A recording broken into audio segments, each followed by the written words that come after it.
Olá, boa noite a todos. Hoje é quinta-feira, dia 16 de julho. Veja agora os destaques de hoje aqui no Segunda Edição. Crime contra a fé. Igreja vira alvo de assalto durante missa transmitida pela internet. Bandidos não respeitam nem o espaço sagrado.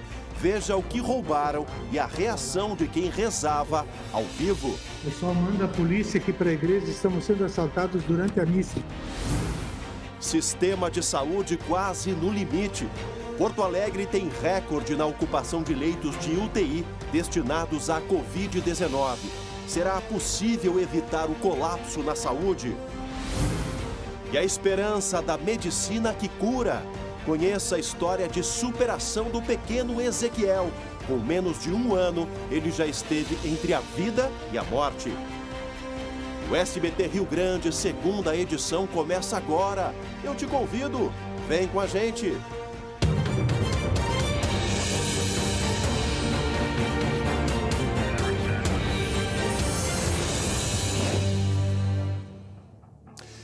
Pessoal, vocês viram aí na abertura do programa. A gente começa a segunda edição de hoje com aquelas histórias que são difíceis de acreditar, até mesmo para quem tem fé. Mas é verdade, aconteceu. A polícia vai tentar identificar dois bandidos que assaltaram o padre e os fiéis que realizavam uma missa com transmissão pela internet. Esse assalto ocorreu numa paróquia aqui de São Leopoldo, no Vale dos Sinos, e surpreendeu a cerca de 20 pessoas que assistiam essa celebração em casa. E sabe o que é pior de tudo? Esse já é o 9º ataque a essa paróquia de janeiro até agora. Confere aí. A missa estava iniciando quando o padre a interrompeu. Toca o alarme aí, toca o alarme. Dois homens tinham invadido a igreja. O pessoal manda a polícia aqui para a igreja, estamos sendo assaltados durante a missa. O caso foi na noite desta quinta-feira, na paróquia São José Operário, em São Leopoldo. Os dois homens entraram por essa porta, fizeram movimentos como se estivessem armados e anunciaram o assalto.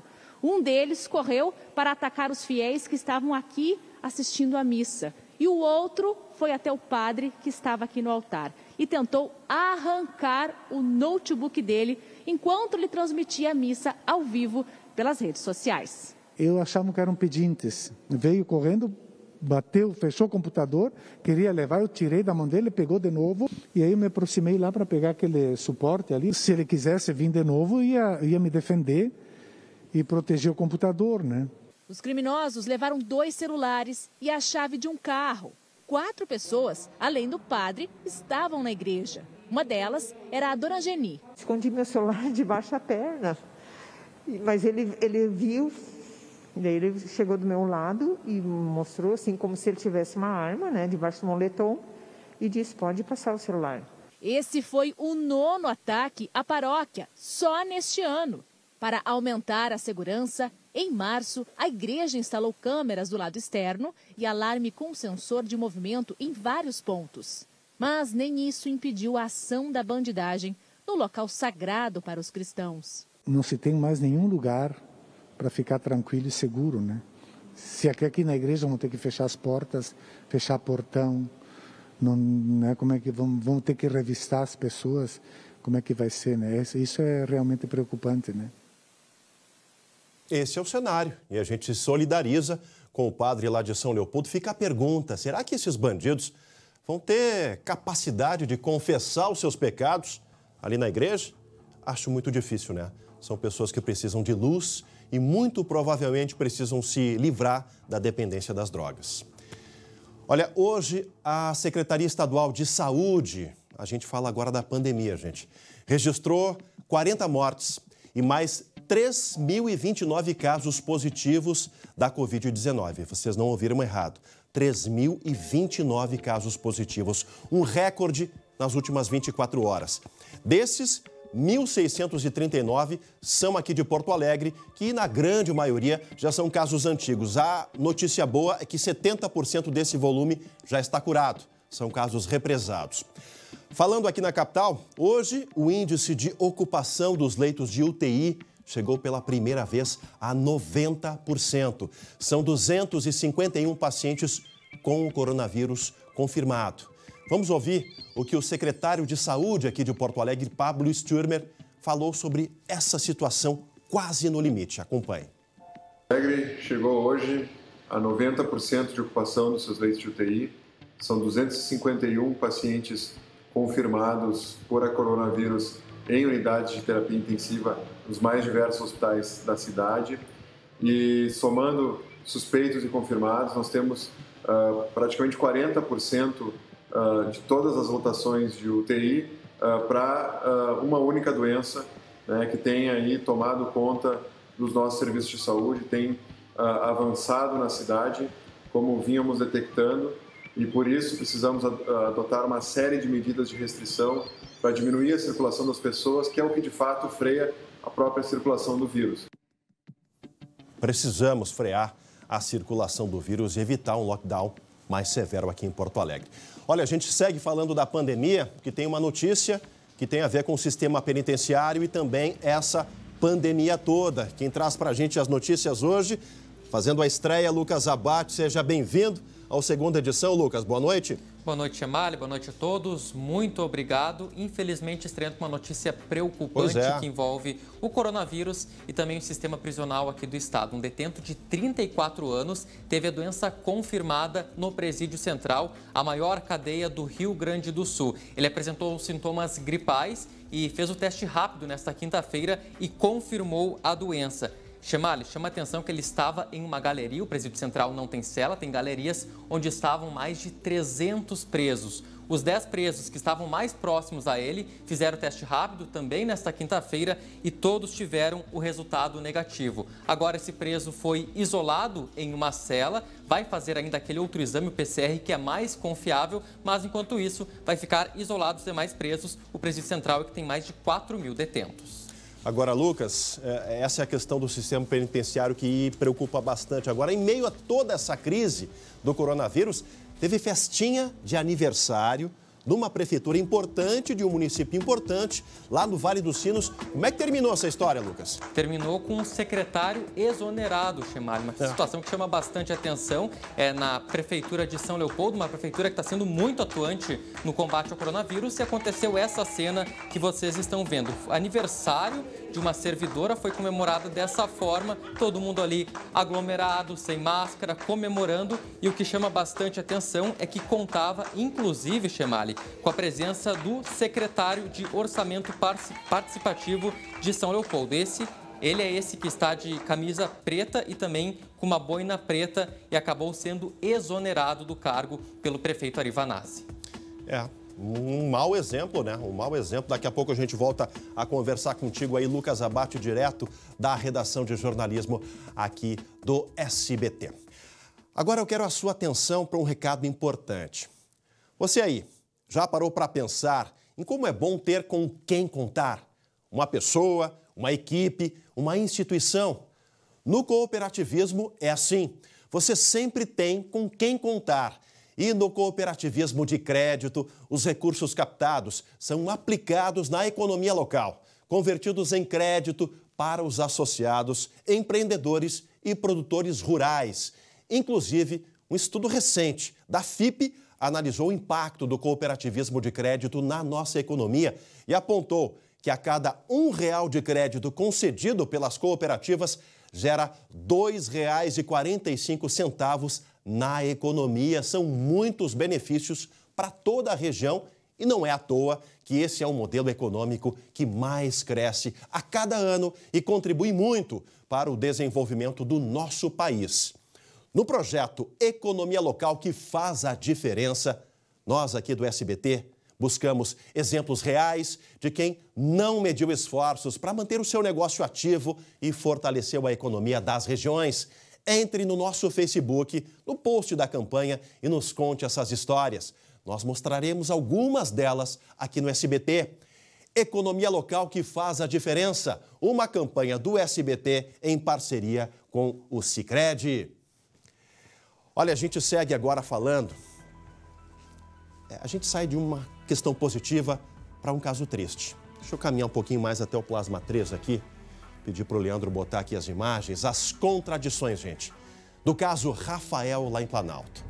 O SBT conversou com a promotora de justiça do caso Rafael e teve mais informações sobre a mãe que matou o próprio filho lá em Planalto, na região norte do nosso estado, e o nível de contradição e de tentativa de manipulação da verdade. Acompanhe. A conversa com o filho mais velho e com o namorado aconteceu no dia 18 de junho, momentos antes da reconstituição do assassinato. No diálogo gravado com autorização judicial, o filho de 17 anos implora para que a mãe fale a verdade. Ele diz: "Mãe, tem que falar a verdade, por favor. Por mim e pelo Rafa, mãe. Tem que falar a verdade, mãe." Em depoimentos, Alexandra Dolgokenski, de 33 anos, deu diferentes versões para o crime e tentou responsabilizar outras pessoas, como o próprio irmão e o pai de Rafael. A Alexandra, ela vai tentando formas de desviar ou minimizar a responsabilidade. A decisão judicial também revela a conversa entre Alexandra e o namorado. Ele diz: "Eles vão descobrir e você vai ter que contar a verdade. É uma injustiça com a vida deste anjo, que está lá em cima." Rafael Vinques, de 11 anos, foi morto no dia 15 de maio, em Planalto, no interior do Rio Grande do Sul. O corpo foi encontrado 10 dias depois, dentro de uma caixa na casa vizinha da família. Para a justiça, há provas de que a mãe matou o filho quando ele já estava dormindo. A justiça tornou Alexandra Dolgokenski ré na última segunda-feira e converteu a prisão temporária em preventiva. Ela responde por homicídio qualificado por motivo torpe, fútil, asfixia, dissimulação com a impossibilidade de defesa da vítima, além de ocultação de cadáver, falsidade ideológica e fraude processual. Alexandra está presa desde o dia 25 de maio, quando confessou o crime. Nós esperamos que ela seja pronunciada pelo homicídio com as 4 qualificadoras, com os outros 3 crimes adicionais, e que ela vá a julgamento pelo Tribunal do Júri. Não há outra alternativa, é o julgamento pelo Tribunal do Júri. É um crime sórdido, um crime extremamente chocante, é quase que inimaginável nos dias de hoje que a gente consiga aceitar que uma mãe mate o próprio filho porque ele não aceitava, não obedecia e ela não conseguia conviver com alguém a enfrentando, não cumprindo as suas determinações. Que mente é essa que a Alexandra Dolgokenski nos apresenta? Que mente é essa? Isso é um caso para ser estudado pela psiquiatria forense, por especialistas, porque ela tentou dar a curva, dar a volta na polícia, no Ministério Público, e teve que ser o filho mais velho, o namorado, para buscar a sensibilização para que ela dissesse a verdade. Coisa que a polícia já sabia. A gente fica boquiaberto cada vez que vem mais um detalhe e só há um destino: o Tribunal do Júri. Agora um assunto que interessa a todos nós. Eu, você de casa, seus familiares. Por quê? Porque o governo do estado detalhou hoje o projeto de reforma tributária. Eu quero saber do Lucas Abate se tem redução ou aumento de imposto, Lucas. Tem os dois, Chemali. Por um lado, redução e por outro, o aumento de impostos. Esse plano, que foi detalhado pelo governo, quer aumentar o imposto de vinhos, refrigerantes, cachaças e gás. E, por outro lado, pretende reduzir a alíquota da gasolina, que hoje é de 30%, que é referente ao valor do ICMS. A projeção do Piratini também pretende subir o IPVA, o Imposto sobre Veículos de Carros e Caminhonetas, que hoje é de 3% do valor do veículo e vai passar para 3,5%. E também pretende reduzir aquele programa do Bom Motorista, que beneficia com descontos em IPVA aqueles motoristas que não cometeram infrações de trânsito, Chemali. Tá certo, Lucas. Daqui a pouco a gente volta a conversar contigo direto da redação. Tá aí. Isso aí precisa ser bastante debatido com a Assembleia Legislativa e com nós, gaúchos. É o povo que paga imposto aqui no Rio Grande do Sul. Ainda hoje, aqui no Segunda Edição, a medicina que cura. Você vai conhecer a história do menino Ezequiel. Com apenas 8 meses de idade, ele já é um verdadeiro guerreiro. E o motivo, eu te conto em seguida. E também o flagrante do flagrante, um furto inusitado no centro-sul do estado. A gente já volta. Voltamos ao vivo com a segunda edição para todo o nosso estado. Olha, antes de eu dar o destaque dessa notícia, bota o Lucas Abate aqui na tela comigo. Lucas, explicar para o pessoal, hoje a gente resolveu liberar a Gabriela Lerina, que trabalhou bastante, um pouquinho mais cedo, né, para ficar em casa, com o aconchego ali da filha, da Catarina. Com certeza está nos acompanhando, um beijão para ela. Tivemos que convencer o pessoal a liberar o teu passe do primeira edição, hein, Lucas? Tá com a bola cheia, hein, tchê? Pois é, e finalmente estreando na segunda edição. Já tinha entrado aqui com algumas reportagens, mas ao vivo é a primeira vez. Muito feliz de estar contigo aí, Chemali. Tá ótimo, seja bem-vindo. Olha, Lucas, lá no sul do estado tem um flagrante de um homem que roubou uma câmera de segurança bem no centro lá de Camaquã, só que ele não contava com a astúcia do lojista de uma outra câmera escondida, Lucas. É, por isso que a gente chamou o flagrante do flagrante, Chemali. Olha, ele parece escalando primeiro uma grade, ele arranca primeiro a câmera de segurança, uma das câmeras de segurança, porque tinha essa segunda filmando, e ele desce da grade com a câmera ainda pendurada nesse fio e acaba puxando, fazendo força para conseguir levar esse equipamento que custa cerca de R$500, conforme o proprietário. Mas olha outro detalhe que chama atenção nessa imagem, Chemali, que o bandido é um pouco trapalhão também. Olha só, ele primeiro deixa uma sacola, talvez com algum outro item que foi furtado, roubado de outro lugar, para subir nessa grade e roubar a câmera. E quando ele vai embora, ele acaba esquecendo da sacola que está logo atrás dele. Daí dá um tempinho mais, ele acaba retornando para buscar a sacola que tinha deixado na calçada. Tá aí, o flagrante da atrapalhada, mas acaba provocando um prejuízo para quem paga imposto para o lojista lá em Camaquã, mas foi flagrado pela câmera de segurança escondida lá no centro da cidade. Lucas, obrigado pelas informações, uma ótima noite e apareça sempre que você puder, porque eu sei que teu passe é disputado, hein, cara? Pode deixar, Chemar. Um abração, boa noite. E olha, gente, agora vocês vão conhecer. Essa história a gente se emocionou demais em poder contar aqui no segunda edição. A batalha vencida por um guerreirinho, com a ajuda da medicina, é claro. Ele só tem 8 meses de idade, tá aqui, ó. 8 meses de idade e daqui a alguns anos já vai poder contar que foi salvo pelo tio-avô. Quem conta pra gente com toda a sensibilidade dela é a Gabriela Lerina. Pronto para ir embora. E como a mamãe Andresa esperou para chegar esse dia? Foram mais de 2 meses de internação na Santa Casa com o filho Ezequiel de 8 meses. Foi um pouco difícil, né? A gente teve que precisar de muita força porque ele estava em risco. Os primeiros sinais de uma doença rara se manifestaram poucos dias depois que ele nasceu.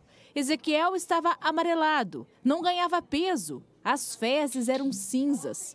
O bebê era portador da chamada atresia biliar, quando ocorre a obstrução das vias que carregam a bile, uma substância produzida pelo fígado e que tem por objetivo digerir gorduras e captar nutrientes ao passar pelo intestino. Ele nasce e essa via biliar não funciona, ela obstrui, ela fica fechada. E isso é incompatível com a vida. A gente diz que as crianças com atresia de via biliar, até os 2 anos, elas acabam indo ao óbito se não realizam um transplante. Ezequiel não podia mais esperar. Tinha que realizar com urgência um transplante de fígado. Por ser menor de 1 ano, ter baixo peso, a indicação era receber parte do órgão de alguém vivo. Pai e mãe não foram compatíveis com o filho, mas o tio-avô realizou o teste para ser doador e foi aprovado. A cirurgia de alta complexidade durou mais de 12 horas. A veia porta dele era uma veia muito fininha, então é uma série de cuidados que a gente tem que ter, tudo por causa do peso e idade baixa. O resultado foi um sucesso. Pelos próximos 6 meses, dezenas de medicações e cuidados extremos com o pequeno, que poderá ter uma vida normal, graças ao procedimento. Um alívio para a família toda, que vive em Canoas, na região metropolitana.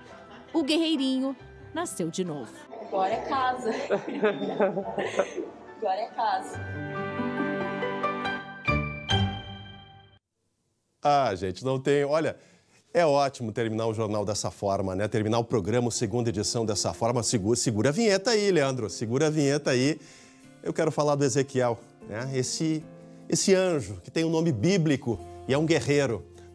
É a medicina, é o milagre, é a fé, tudo se unindo para devolver a vida de verdade a ele. Parabéns à família, a Andresa, a mãe. Receba o nosso abraço aqui, abraço carinhoso. E, claro, Hospital da Criança Santo Antônio, lá da Santa Casa, a toda a equipe que faz um trabalho incrível, realmente dedicado à vida, ao bem-estar dos pacientes. Olha, equipe multidisciplinar, o complexo de lá, eu sou suspeito para falar, né? Já trabalhei lá, tenho um carinho enorme pela Santa Casa, respeito por toda a equipe técnica, e é isso que a gente mostra, né? Volta e meia a medicina vai nos surpreendendo, vai trazendo coisas novas, e quem sabe daqui a um tempo a gente possa mostrar ali também passando pela Santa Casa, pelo Hospital de Clínicas, Hospital Conceição, toda a nossa rede hospitalar, trazendo aí boas notícias com relação à pandemia. Fique bem em casa, Ezequiel. Você tem muita vida pela frente. Obrigado a todos. Uma ótima noite. Na sequência, o SBT Brasil. Amanhã, 11h40, tem o André. E a gente se fala às 7h20. Tchau, tchau.